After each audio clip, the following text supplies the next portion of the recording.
नमस्कार। मेरे पीछे वेब सीरीज पंचायत का पोस्टर लगा हुआ है और मैं अगर आपको कहूं कि इस पोस्टर में थोड़े बहुत शब्द को बदलने के बाद, हालांकि भारतीय जनता पार्टी ने अपने प्रचार के लिए इस्तेमाल किए, मगर कहीं ना कहीं विपक्ष को एक मजे लेने का मौका मिल गया। कहीं ना कहीं विपक्ष ने इस पोस्ट पर चुटकी ली, वो बड़े पूरा मामला मजेदार हुआ। जो आंकड़े निकल कर आए वो बड़े मजेदार हुए और आखिर में आता आता इसका एक राजस्थान कनेक्शन भी निकल कर आया है, वो भी बड़े रोचक है।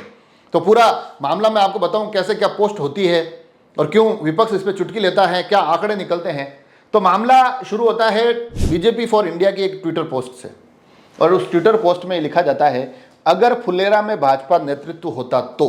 हालांकि ये इस फिल्म का पोस्टर है, उसमें कुछ अलग चीज़ लिखी होती है, मगर यहाँ थोड़ा सा एडिट किया गया है और साथ साथ बताया गया है कि अगर भाजपा का नेतृत्व फुलेरा में होता तो क्या होता।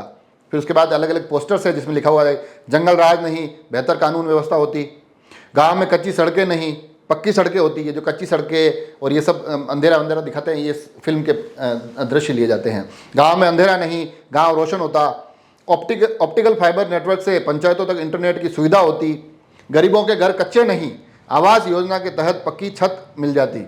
ये कुल मिलाकर ये पूरा एक पोस्ट किया जाता है।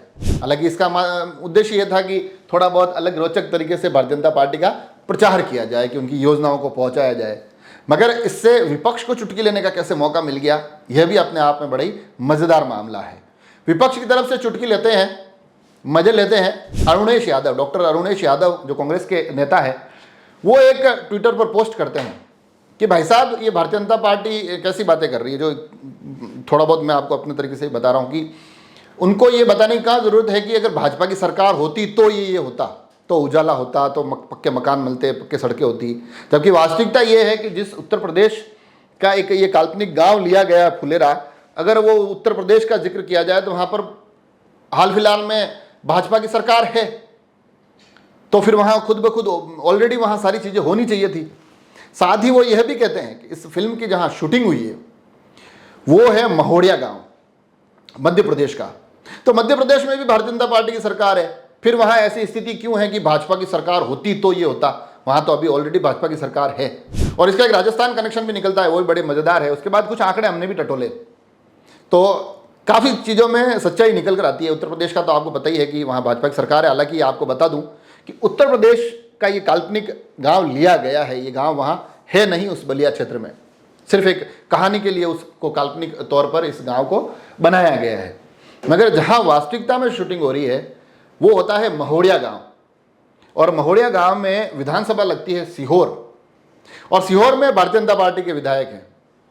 भारतीय जनता पार्टी के जो विधायक है सुदेश रॉय, वो वहां से चुनाव जीत कर आए हैं। साथ ही ये भोपाल लोकसभा क्षेत्र का हिस्सा है, तो भोपाल में भी भारतीय जनता पार्टी के आलोक शर्मा, वो वहां से सांसद है। तो कुल मिला के भाजपा का शासन है। तो ऐसे में ये जो एक कटाक्ष अरुणेश यादव के द्वारा किया गया है, ये सटीक बैठता है, कहीं ना कहीं एक किरकिरी को पहुंचाता दिखाई देता है। अब आप कहेंगे राजस्थान का क्या कनेक्शन है, तो राजस्थान का एक कनेक्शन यूं निकल जाता है कि इसमें जो फुलेरा शब्द का जिक्र किया गया है ये राजस्थान में है। ये राजस्थान की एक विधानसभा भी है।